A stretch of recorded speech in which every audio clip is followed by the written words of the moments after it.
In a quiet corner of the earth, where the fields were patched and the air gentle, there lived a woman whose spirit was weary, but whose devotion burned bright. She was neither adorned with gold nor gifted with plenty. Yet she wore the garb of patience and carried the lamp of faith through every shadowed corridor of her dwelling. Her husband, a man with eyes clouded by the winds of hearsay, often wandered from truth. Her mother-in-law, stern and bitter, let no kindness bloom, twisting every word and gesture into thorn. In this house of discord, the woman tended silence as one tends a wounded bird. Tears became her speech, and hope her only companion. One day, as the cold of Math seeped into bones and hearts alike, the woman heard the whispers of the village women. They spoke of Sostani, the goddess whose ears turn towards those who walk steady in truth, whose heart bestows peace on those faithful in discipline instead of abundance. With resolve, the woman began the Sostani Vrat. She rose before the sun, bathing in the icy stream, purifying her home, creating her rituals with the simplest of offerings. Wheat and water, borrowed flowers, and a single lamp. Her devotion was measured not in riches, but in sincerity.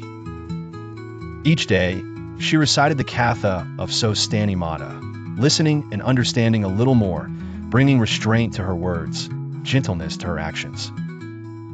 Her sorrows remained, as did the sneers of her mother-in-law, the doubts of her husband, and the mockery of neighbors.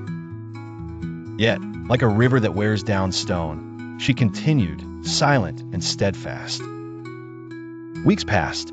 The strain of discipline made her body fragile, but her heart firm.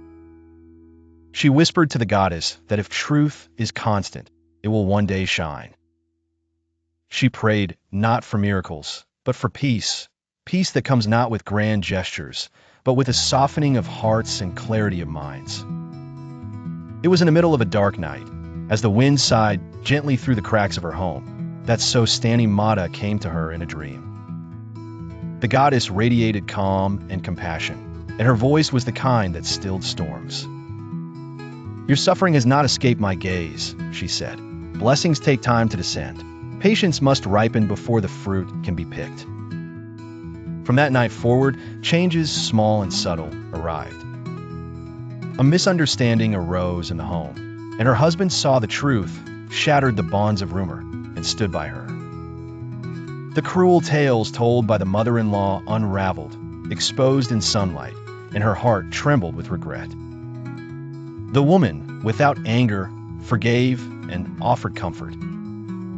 Even the neighbors were taken aback, as harmony returned quietly, like winter thawing beneath the first warmth of spring.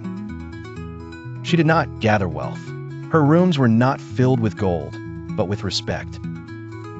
She did not wield power, but she held dignity and the soft peace that is only granted to those who endure. Sostani blessing was not loud. It was gentle. It was balance.